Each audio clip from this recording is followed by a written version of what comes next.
how it works in nursery is that I would have all the resources for the children to freely use. Adults will then come along and then we'll just start modelling things. So a particular favourite, which I have to show because all of the children do it, because, you know, let's face it, when you see the materials, you want to play, you want to touch. That's the beauty of these materials. They're so tactile. So if you're a 3-year-old child and you see a big box of colourful pegs, you are going to want to start feeling those pegs.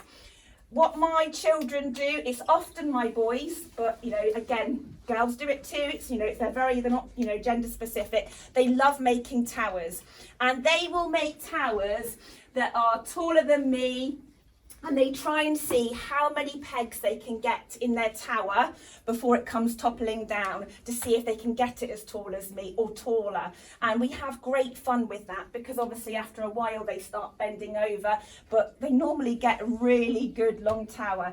Equally, I've had children make snakes of pegs all the way across the room, because it's just the kind of thing that they like to do. And that's what we want to see, because straight away they start to explore concepts of big and small, and they do use comparative language to talk, oh, yours is longer than mine, or mine's shorter, I need to add more. So perfect for that mathematical vocabulary, and that's really important. So really basic things like that.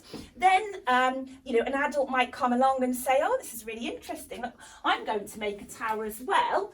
I'm going to make a pattern with my tower. And again, you know, just by demonstrating how, you know, you could make a pattern, an AB pattern or an ABB pattern, where you're using AB, obviously different colours. Or then you could have yellow, red, red, yellow, red, red.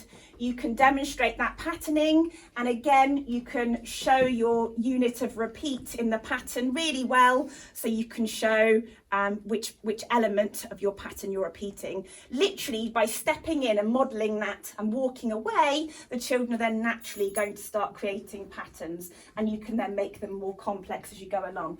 So another really lovely thing just to do in their play. Equally, depending on how the children are engaging, I would then kind of watch how they're interacting with the resources, and then look at what else I wanted to do as part of their free play. In addition to the free play elements, we also have small group times. And so in those small group times, if they've got a maths focus, we might look at something a little bit more specific. So at this stage, what I might do is I might get my count-up board out.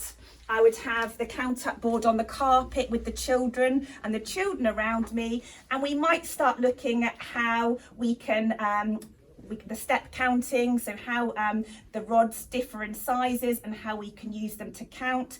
We might look at the numerosity of the rods by adding pegs to the different rods, so the children understand that this is one.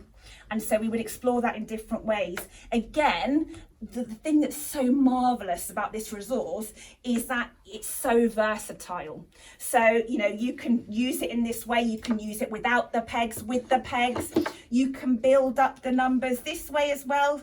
So, you know, you can show that counting, you can show the numbers in so many different ways, which, you know, a lot of other kind of items on the market are also wonderful, but they don't have that kind of, you know, two-dimensional aspect, which is really important. So I would use that with the children. I would model different things, but again, then in their continuous provision, I would then expect to see them start using some of those things that we've seen and start exploring.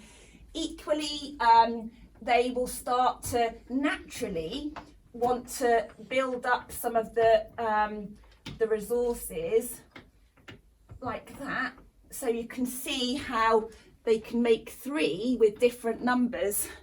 But that's not something I'd specifically teach until I'm in reception, but I would just want to show them that these are some of the things they can do, just to familiarise them with those concepts. As we move into year R, then this kind of teaching board will be used almost every day, because it can be used for demonstrating counting, demonstrating number, demonstrating concepts such as more or less, because it's so visual. And particularly when you think about adding one more or taking one away, then you can use the one piece to demonstrate that really, really well. So the teacher will use it as part of her group modelling with the children on the carpet. Equally, they would use it with small groups around the table. And again, it would still be part of that continuous provision. So it's really important that the products are always available so the children can use them to follow their own fascinations.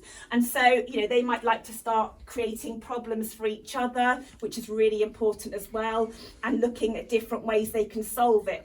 And, you can add other resources that most early years staff would have readily available, such as dice. So for example, they could roll the dice and they could count that many pegs into a pot. Their friend could do the same, and then they could compare who's got more, who's got less, what if I added one more. So lots of really lovely games, or again just rolling the dice and then working out which rod matches their number. Lots of really simple things. In addition to that, what I should have said as well is that you can use these products as part of routines. So forgive me, I'm just going to have to grab something from over there and I'll come back. That I'm going to use this year is that when the children come in, at the moment they self-register with a photograph. But instead of that, what I'm going to do is I'm going to fix some frames into the board, some 5 frames, and then I'm going to get them to put a peg into the frame to show that they're here. And then that way we can see very easily how many children are here, and it gets them into the concept of using a 5 frame, which is important in early years as well. So I think I'm going to put some foam boards in there, and like I said, they're going to peg to show they're in, and then we can quite clearly see how many children are in and then how many children are away, that kind of thing. So we'll have enough pegs for each child. So you can use it as part of your continuous provision.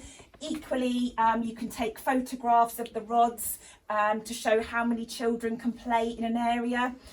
It's not something we do here because we like the children to manage their own play and learning and negotiate kind of what space they've got, but some settings do like to know and show how many children can do each thing. So you can use the products in that way to build familiarity and again have that kind of flexibility as well. So important. And again, a lot of the products can be used together. So you could use them with the clear boards and the pastels. You could draw around them, things like that, anything that builds familiarity with the product.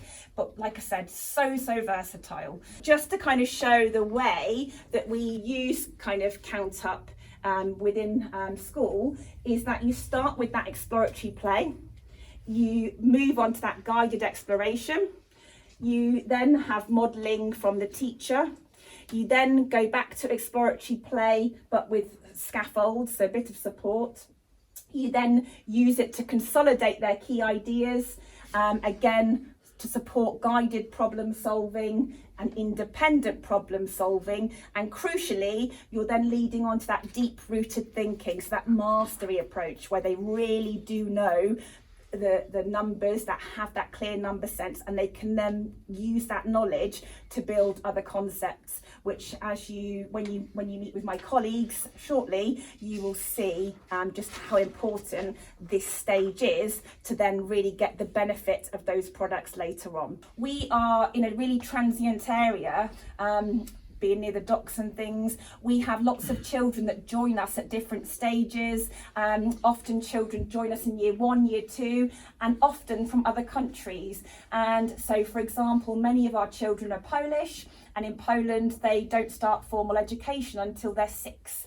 And so a lot of those children haven't even set foot out of their family home, and then they're in an environment where they're being asked to, solve quite tricky problems that are quite alien to them. So it's so important that exploratory play element is key. Like I said, all of these theorists that have recently worked on the use of manipulatives talk very much about for children to be confident, they have to be confident and know their product. And like I said, you know, my children, they love these materials so much because they're so versatile, because we allow them to use the materials flexibly. So I haven't got a fixed idea with what I want initially. Yes, I've got ideas of where I want to take it, hence why you get the guided exploration and the scaffolded learning, but I do very much have to work from them and their needs. And equally, in a classroom like this, I'll have children who have no concept that this is one. They'll have no concept of that. Equally, I'll have children who love maths, and actually they're already telling me that 5 and 5 more makes 10. And so there's such a difference depending on their interests, their abilities, lots of different things. And so because we have to cater to such a wide range of abilities, that's why these materials are so important. And that's why, you know, you can really get the benefit, and the fact you can use them for individual, group teaching, small group teaching, whole class teaching. It really depends, you know, on kind of where you want to take it. And in the same way with reception, you know, you've still got, you know, you've got an even wider range of abilities again, because those children may or may not have had nursery education. Again, they might be new to the country, new to English. Again, they might not have many resources and things at home. So there's so many different things to take into account.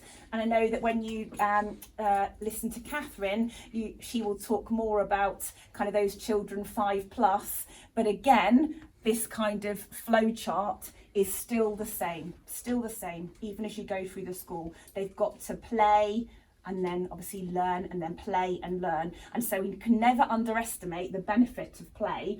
And even as adults, you know, when we were asked to do this, we took the resources home and we had a play. And so the more you play and you think, oh, actually, I could do that. Oh, crikey, I could do this. And then you start to think, oh, actually, I could use it in the environment. I could use it for my self-registration. Oh, crikey, I'm going to use it outside. And, you know, there's so many things, but unless we play with them, we don't know.